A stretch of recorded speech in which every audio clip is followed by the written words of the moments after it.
ہمیں اپنی خالہ کے گھر سیٹلائٹ ٹاؤن جانا تھا۔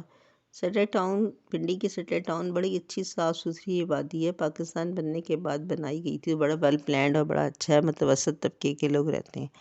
موسم اچھا تھا، ہم لوگ نکلے گھر سے، ڈرائیو کرتے ہوئے ان کے گھر کے پاس پہنچے۔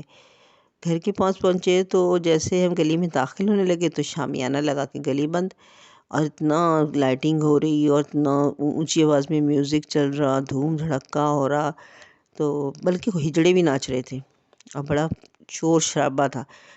خیر ہم چکر کاٹ کے دوسری طرف سے داخل ہوئے، پھر خالہ کے گھر پہنچے، خالہ سے بات چیت تھی۔ میں نے پوچھا آج آپ کی گلی میں کس کی شادی ہے؟ بڑا فنکشن ہو رہا ہے، بڑی لائٹنگ چل رہی ہے۔ تو کہنے لگیں کہ وہ شادی نہیں ہے، عاصم کی بیٹی ہوئی ہے۔ تو میں نے کہا تو ایسی کوئی خاص بات ہو گئی، عاصم کی بیٹی ہوئی ہے تو اتنا زیادہ، بیٹی بھی اتنے زیادہ فنکشن کر رکھا ہے؟ ہمارے پنجاب میں تو بیٹیوں کی اس پہ پیدائش پہ منہ بنا لیتے ہیں، بجائے لڈو کے جلیبی بانٹتے ہیں، تو ان کی اتنی خوشی کیوں کر رہے ہیں یہ لوگ؟ تو کہنے لگی کہ بات یہ ہے کہ عاصم جو ہے نا، اب تمہیں پتہ ہے اس کی شادی ہوئی تھی تو اس کی پہلی بیوی جو تھی وہ کیسی تھی، اس کے بعد جب اس کا ایکسیڈنٹ ہوا اور یہ معذور ہوا تو اس کی پہلی بیوی چھوڑ کے چلی گئی، اور بیچارہ پھر بڑا مسئلے مسائل سے گزرا۔ ایک تو گھر ٹوٹ گیا، اور پھر نفسیاتی طور پہ بھی بہت دباؤ تھا، تھا، معذوری ہو گئی، بیماری تھی۔ پھر خیر اللہ تعالیٰ نے کرم کیا، یہ اسٹک کے سہارے چلنے لگا، اور موٹر سائیکل بھی وہ ٹرائی سائیکل والی نہیں ہوتی، 3 پہیوں والی، وہ استعمال کرتا ہے۔ لیکن چونکہ پیسے والے لوگ ہیں، اچھے ہیں، شریف ہیں، خاندانی ہیں، تو رشتہ پھر انہیں مل گیا۔ تو لیکن میں نے کہا جس میں پھر ایسی کیا بات تھی، مل ہی گیا۔ پھر شادی ہوئی تو بچے ہونے ہی تھے۔ تو کہنے کی بات یہ ہے کہ جب اس کا ایکسیڈنٹ ہوا تو اس کی بیوی جب اسے چھوڑ کے گئی تو معذوری کے ساتھ اس کی ایک بڑی وجہ یہ تھی کہ ڈاکٹروں نے کہا تھا کہ شاید یہ کبھی باپ نہیں بن سکتا۔ اب اس وقت تو ان کی نئی نئی شادی ہوئی تھی، وہ لڑکی بالکل ینگ تھی، وہ اپنی زندگی کیوں خراب کرتی، وہ چھوڑ کے چلی گئی۔ تو پھر ان کے گھر والوں نے رشتہ ڈھونڈا۔ اب ایک عیب تو یہ تھا، دہاجو تھا، دوسرا عیب یہ تھا کہ معذور تھا، تیسرا عیب یہ تھا کہ یہ پتہ نہیں باپ بن سکتا ہے کہ نہیں۔ اب یہ والی بات تو انہوں نے کسی کو نہیں بتائی۔ رشتہ ڈھونڈا تو ان کو ایک بہت پیاری لڑکی مل گئی، اور لڑکی بہت خوبصورت تھی، حسین تھی، کم عمر تھی۔ تو میں نے پھر ان سے یہی بات کہنے لگی، میں نے کہا اتنی جب اس کی کوالٹیز تھی، ذرا سی معذوری تو تھی، شریف بھی تھا، نوکری بھی اچھی ہے، اور پھر بیک بھی مضبوط ہے، کھاتے پیتے لوگ ہیں، تو پھر اس سے کیا بات تھی، مل ہی جانی تھی۔ کہنے لگی نہیں، وہ جو دوسری بات تھی نا، اس کی وجہ سے ذرا ملنے مشکل تھی۔ پھر اس لڑکی کے ساتھ بھی ٹریجڈی یہ ہوئی کہ اس کو بھی انہوں نے چھوڑ دیا تھا، اس کے سسرال والوں نے۔ ان کی میاں بیوی کی بنی نہیں، لڑکا اچھا نہیں نکلا، تو ماں نے کہا ساری زندگی برباد کرنے سے بہتر ہے کہ ابھی کوئی بچے بھی نہیں، اس کو گھر بٹھا لیں۔ انہوں نے گھر بٹھا لیا۔ اب ہمارے معاشرے میں تو کنواریوں کو رشتے نہیں ملتے، کہاں مطلقہ کو۔ تو پھر انہوں نے جب یہ رشتہ انہیں ملا تو انہوں نے کر دیا۔ تو کچھ عرصہ گزرا تو اللہ تعالیٰ نے ان کو خوشخبری سنائی۔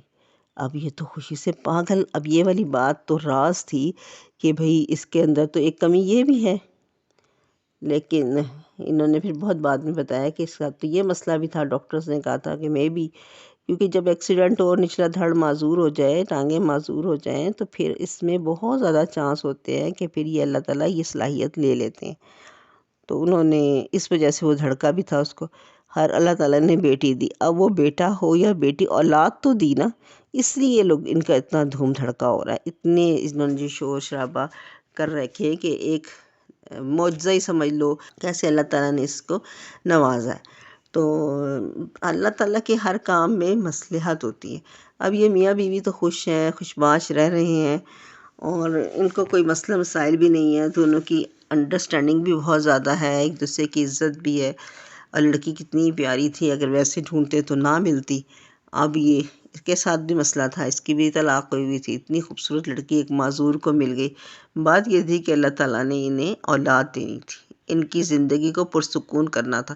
اس کا پہلا میاں تو بہت زیادہ مطلب بد زبان سا تھا، اور ہاتھ بھی اٹھا لیتا تھا۔ تو اب اس کے ساتھ رہ کے یہ بہت پرسکون اور بہت خوش ہے۔ اس کو بھی اپنے میاں کی قدر ہے، اور اس کو اولاد کی قدر ہے، بیوی کی قدر ہے۔ اس کی اپنی بیوی بھی چھوڑ کے چلی گئی تھی۔ تو ہمیں بعض اوقات نظر آتا ہے کہ ہمارے ساتھ بہت برا ہوا، ہمیں لگتا ہے کہ ہمارے ساتھ تو بہت برا ہو، پھر ہم کہتے ہیں یہ ہمارے ساتھ ہی کیوں ہوا، یہ ہمارے ساتھ ہی کیوں ہوا. لیکن اللہ تعالیٰ کی طرف دیکھیں تو آپ کو پتہ ہے اللہ تعالیٰ تو ہمارے شہرک سے بھی قریب ہے. اللہ تعالیٰ ہمیں 70 ماہوں سے زیادہ چاہتا ہے. جب ایک ماں ہمیں چاہتی ہے اور ہمارے لیے اپنی آرام قربان کر کے اپنی خوشیاں قربان کر دیتی ہے، اپنے اوپر جبر کر لیتی ہے صرف اولاد کی خوشی کے لیے، تو ایک ماں کی یہ چاہت ہے، تو جس 70 ماؤں کی چاہت ہو تو وہ کتنی بڑی چاہت ہوگی. بظاہر نظر آتا ہے کہ بہت برا ہو گیا، لیکن غور کریں تو ہر شر میں خیر کا پہلو ہوتا ہے. جیسے کہتے ہیں نا، راکھ سے چنگاری نکلی، سوکھی زمین بنجر زمین ہری ہو گئی، سوکھی شاخ میں سے کومپل پھوٹ گئی، ٹونڈ مونڈ درخت پھولوں سے بھر گیا. یہ درخت اس پہ پھل نہیں لگتا تھا لیکن اتنا پھل لگا کہ شاخیں زمین کو چھو رہی ہیں. تو اللہ تعالیٰ کے ہر کام میں کوئی نہ کوئی مصلحت ہوتی ہے. اگر ہم اللہ پہ توکل کریں اور یہ سوچیں کہ یہ ہمارے لیے بہتر تھا، اس میں ہماری کوئی بہتری ہوتی ہے، تو ہمیں دل کو بھی سکون ملتا ہے، ہمیں ڈپریشن بھی نہیں ہوتا ہے، اور ہمیں اللہ کا انعام بھی بہت ملتا ہے. تو اللہ تعالیٰ پہ توکل اور اللہ پہ یہ یقین کہ جو کچھ ہوتا ہے اللہ کی طرف سے ہوتا ہے، اس میں ہماری کوئی نہ کوئی بہتری ہوتی، تو پھر ہی جا کے آپ کو اللہ تعالیٰ سکون سے زندگی گزارنے کا موقع ملتا ہے. ایک آپ کو جو پھل ملتا ہے اس سے آپ خوشیاں کشید کرتے ہیں، ذہنی سکون حاصل کرتے ہیں، اپنی زندگی کو بہار پر بہار بنا لیتے ہیں. بس تھوڑا سا صبر، تھوڑی سی برداشت اور اللہ پہ توکل.